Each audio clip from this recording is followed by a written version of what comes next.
What's good, everybody? Welcome to the Pull-Up Show. I'm your host, Mr. BJ Matthews, a.k.a. B Jizzle. Before we get started, follow us on the YouTube page, the Pull-Up Basketball Podcast. Share, subscribe to all of our YouTube videos. Hit that when y'all come here. Let's get it popping. All right. So, we got a good one for y'all right now, man. We're going to talk about this. Y'all know I was going to come for this one. Y'all can see by the top what we're about to get into. Hope that y'all like our new accessory, LA Clippers. You know what I'm saying? Old logo, but still, I'm saying, good little accessory. Red, my favorite color. You already know what it is. But we gonna talk about it, man. Last night, the Lakers lose to the Warriors 123-116 in LA. A big win for the Warriors, another win. I think that's 3 in a row, if I'm not mistaken. Pelicans, Memphis, no, 4 in a row. Pelicans, Spurs, Grizzlies, and the Lakers last night. That's 4 in a row for the Warriors. They are in the 6th seed in the West, and the Lakers are the 4th, if I'm not mistaken, after last night's loss to the Warriors. If they're the 3rd, somebody correct me, but I know they're the 3rd or 4th seed.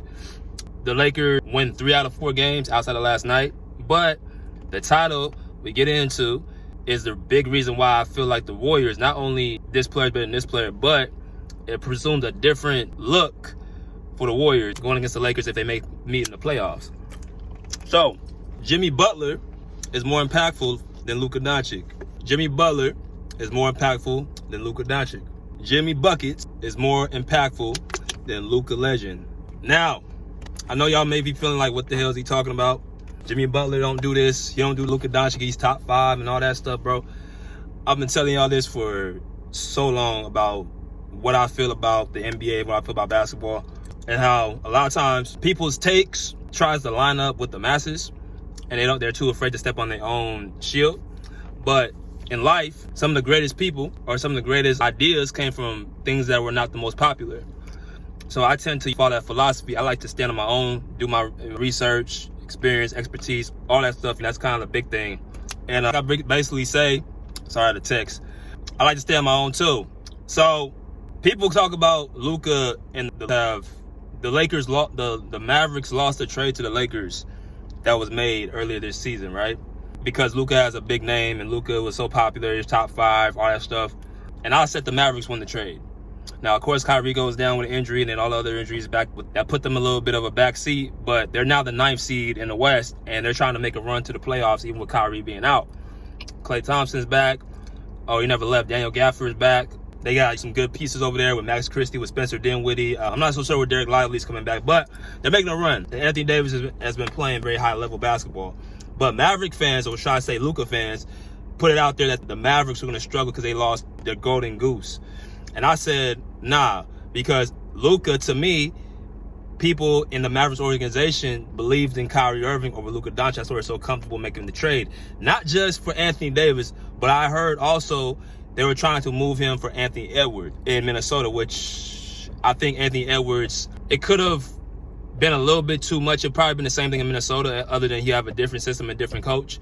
But that goes to show you that the Mavericks, what they felt about Luka Doncic, they reached their ceiling. And people say, well, that's the worst trade. Lakers won that trade by a landslide. The records, look at the records. Well, I looked at the game last night, and watching the game, here's some things I want to put out some stats. Y'all ready for this? The Warriors are 21-5 since the trade for Jimmy Butler. The Lakers are 18-11 since the trade for Luka Doncic. So that proves to see who has been the better record since the trade. Another stat. The Warriors were 25-26 before the trade. They're now the 6th seed, right? Possibly going to the 5th seed. And the Lakers moved up to the 4th seed. But the difference is the Warriors were so far behind, nobody even looked at them to be in the playoffs or even in the play-in. The impact that Jimmy Butler bros with the Lakers or with the Warriors have been greater than what the impact of what the Luka Doncic brought with the Lakers. Now, people may say, well, Luka Doncic had LeBron missing 4 games in a row against Brooklyn, against Milwaukee, against Boston, them teams. Boston, where he got hurt for those almost 2 weeks. But that's why I'm saying Luka Doncic should be able to cover for LeBron being out, right? They should be able to cover for LeBron being out. I think Luka and Jimmy Butler head-to-head in their careers is 5-5. If I'm not mistaken, they're 5-5 versus each other, so that's dead even. Another stat, Jimmy Butler in 5 seasons has been to 2 NBA Finals. Luka Doncic has been to 1 NBA Finals. Jimmy Butler with Miami, 3 out of the 5 years went to the conference finals. Luka Doncic only 2 out of the 6 seasons went to the NBA, went to the Western Conference Finals. So that's 3 conference finals for Jimmy in Miami in less time, and that's 2 for Luka Doncic in 6 years. Now, people may say, well, that's the Western Conference. All right, cool. Well, now you're in a different sample size in LA and Golden State. And Golden State has risen up since the trade for Luka, or for Jimmy Butler, since what the Lakers have risen up for Luka. Now, not to say they've been winning games, especially that 9-game winning streak. Well, you look at the schedule as well and the level of competition.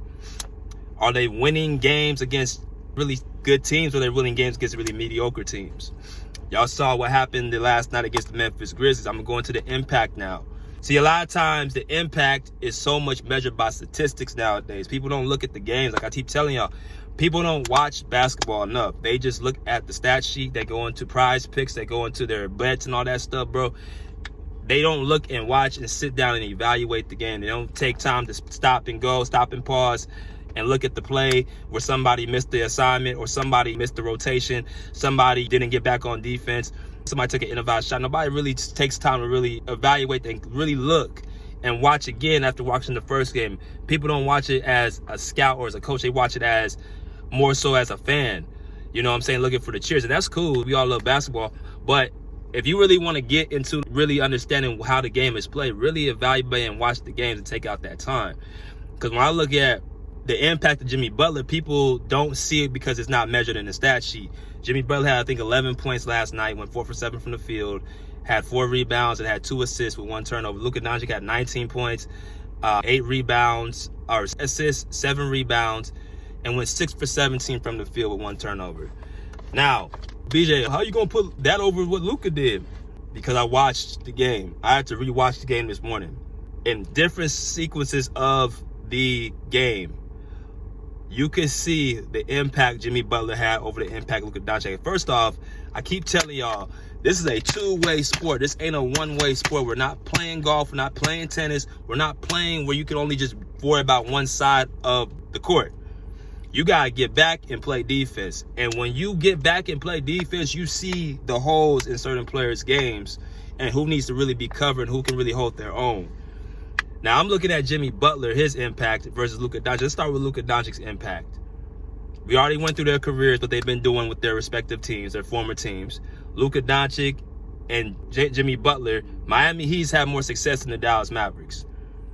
Miami Heat has been, with Jimmy Butler, better than what the Dallas Mavericks were with Luka Doncic. And you look at the Miami Heat right now, they're a worser team than what the Dallas Mavericks is right now without Luka Doncic. Miami has pretty much dropped so far since Jimmy Butler has departed. And the Mavericks, even though they were in the play-in with Luka Doncic playing. Nobody wants to bring this up too. They were in the play-in earlier this season when Luka Doncic was playing. They were in the play-in, so he didn't really raise the level of ceiling. They never been a top. The Mavericks were never a top, I think, 4 seed in the West when Luka Doncic was there.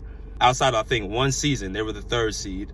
But if you look at Miami, they were the 1st seed at one point. I think 2022 playoffs. I think they were the number 1 seed in the East with Jimmy Butler being there. And a lot of times the reason why they're not even higher is because so much time Jimmy Butler misses throughout the regular season nobody talks about. But when he's on the court playing, his teams are successful and they win. When you look at the Warriors and the Lakers right now, and you look at last night's game, you see Luka Doncic not able to get off offensively, right? Which is his bread and butter. His step back shots, his getting into the lane, bullying, posting up, using his body, playmaking. He wasn't getting none of that stuff off last night. He wasn't comfortable. A lot of times LeBron James was trying to get going offensively because Luka Doncic was pretty much non-existent. Now, if you look at the plays and the sequences, let's say Steph Curry wasn't on the floor and it was Jimmy Butler with Draymond Green, with Brandon Pozinski, with Jonathan Kuminga, players like that, role players, you can see the impact that Jimmy Butler brings without even having to score a basket. I think a lot of people have to remember this. Shout out to my boy Who Is Hendo, and shout out to my boy The Real Elise. They're both Warrior fans, great channels as well. People get upset or people talk about they want Jimmy to do this better, they want him to shoot more, and I understand that, but then I also see what he's doing as well. He's trying to get guys' confidence going into the playoffs. See, Jimmy's a big picture guy.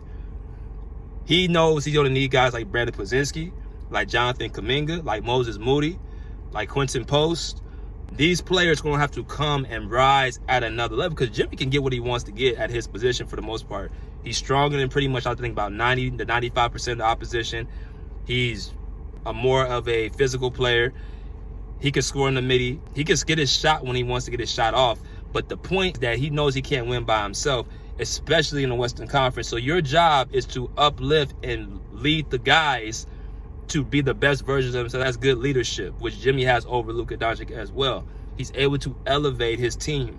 So when you see Podziemski having a great first half like he did last night, when you see Jonathan Kuminga, even though he's been doing this, have more of a killer mentality, and Jimmy Butler is somewhat trying to mold him to continuously rise to that next level, Moses Moody being confident. Buddy Hield was struggling from the three. But I'm saying, as a collective unit, Draymond Green now has a guy who can be the voice of the locker room he can really follow, because for years, pretty much the entire time the Warriors have been in existence with Draymond and Steph and Clay at the time, Draymond Green has been the only voice really there. Jimmy now is somebody Draymond can follow. That's a very big thing. And he's, I said, a big picture guy. Luka, on the other hand, he doesn't have that capability to do, right? His leadership, and that's why I believe the Mavericks said, you know what, we're good off of him. They look at Kyrie Irving as their leader. They look at Kyrie Irving as their heart. So they look at Kyrie Irving as the player that really uplifts his team. If he was healthy, if Kyrie did not get hurt, right now in the way Anthony Davis is playing, they could be possibly a 6th seed, 5th seed right now, right? Because I don't believe Luka Doncic is a winning basketball player. They say, well, he made it to the finals last year. What do you mean? Well, you got to remember who he added on to that team. It was Kyrie Irving. Who did Miami Heat hire? They got Jimmy Butler in Miami. Nobody was looking at Miami. Miami hasn't been looked at as being a serious threat since LeBron and D. Wade and Chris Bosh at the time. They had all three superstars and all-stars at the time. This guy, Jimmy Butler, had guys who you really didn't have much knowing of. Guys like Duncan Robinson, guys like Gabe Vincent, guys like, and I'm talking about the finals run. Tyler Hero was coming up on his own, but he was hurt. Bam Adebayo, he was their second option. You had Cody Zeller on that team. You had players who were Caleb Martin, who were guys like more so guys in the G League. And Jimmy Butler's presence, without even having to look to score a basket, was why that team got so much confidence. That's very important. That's very underrated. When you're able to uplift guys who are not those caliber of players to play at better versions of themselves. That's why I see with this Golden State Warriors team. He took his mindset, he took his philosophy from Miami and poured it in to the Warriors with better players individually and talent. Warriors are going to be an issue in the Western Conference. That was the piece that they need. But back to this Luka and Jimmy Butler discussion. For a long time, people have been trying to force me to put Luka Doncic in the top 5. I will not do it. I'm sorry, I cannot do it. I'm not going to look at statistics and put that, oh, he's top 5. My top 5 right now in the NBA is Giannis, Jokic, Tatum, Kawhi, SGA. Those are my top 5. And that 5th SGA is going to be determined in the postseason as well. He can be easily out of there as well. Because I really want to put Jimmy Butler in there. But because of what he does in the regular season, it's hard for people to put in there. But as far as his playoff success, bro, he's very similar to Kawhi Leonard. You don't know his impact. Well, actually, Kawhi is different. His stat sheet and his impact shows. Jimmy Butler is more so about his impact. Jimmy can go score about 11 points, and Kawhi will score 30 points, right, in a regular season game because of his skill set, his shooting ability. Jimmy Butler don't have. That's the one difference between Jimmy and Kawhi. They both have the same mindset, but the skill level is what Kawhi has over Jimmy Butler. That's what separates the two. They both have winning intangibles. They both are winners. It's just Kawhi has more skills than Jimmy Butler offensively. But he's had more success in 5 years with his former team than what Luka had with his 6 years with his former team. You look at even how they play, bro. Luka takes away from his teammates, and I think people might not understand this, but they look at the assists. We had 10 assists, BJ. What do you mean he takes from his teammates? Just like Harden, just like LeBron, guys who you have to play through their system and cover for them defensively. More so LeBron, more so Harden than LeBron, but their style of play are very similar.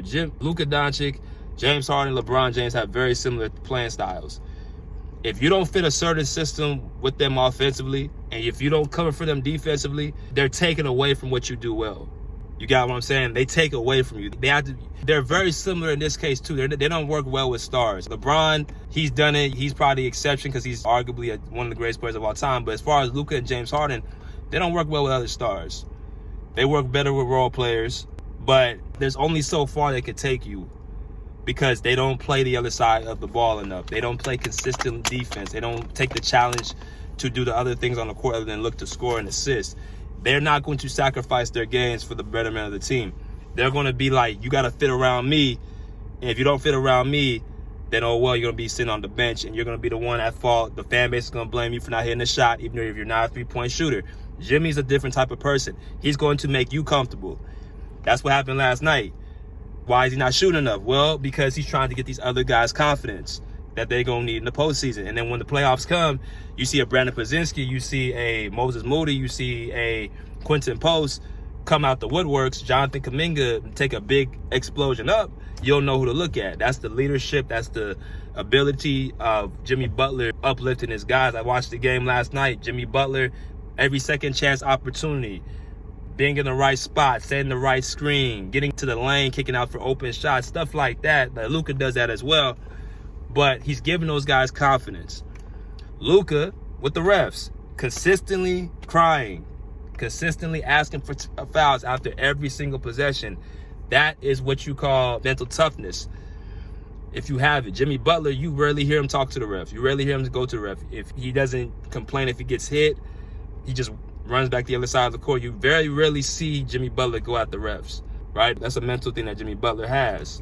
But in this era, we focus on the statistics. So body of work, impact on the teams that they're currently on, that's better. Impacts on the teams that they currently just left, how to uplift your teammates. And then just being able to have a edge mentally to go on to the next play. In the playoffs, people look at Luka's scoring, but they don't look at the other side of the ball that's going to be a detriment. And not to say Luka can't play any defense, because I think that's a little bit overkill. But players target him for a reason. Butler. They don't target him. They try to get Jimmy Butler off. I saw even last night where LeBron was being guarded by Jimmy Butler. And he asked for a screen. Jimmy's guarding Luka Doncic. Jimmy's getting on the glass. Jimmy's getting second chance opportunity. He's doing everything that doesn't show up on the stat sheet, but wins. And that's the most important thing to win. Yes, Steph Curry is all world. But they didn't talk about the 12 for 12 free throw Jimmy Butler made against the Memphis Grizzlies. They didn't talk about the multiple layups down the stretch of the game against Memphis that he had. They don't talk about those things. So as long as they're healthy, the Warriors are going to be right there too, because they got the playoff experience. They got two guys in the postseason that are proven, and Jimmy and Steph Curry. So that's what I got to say about that. Let me know what y'all think. Until next time, pull up, chat, put live, pace, out of here like swim well.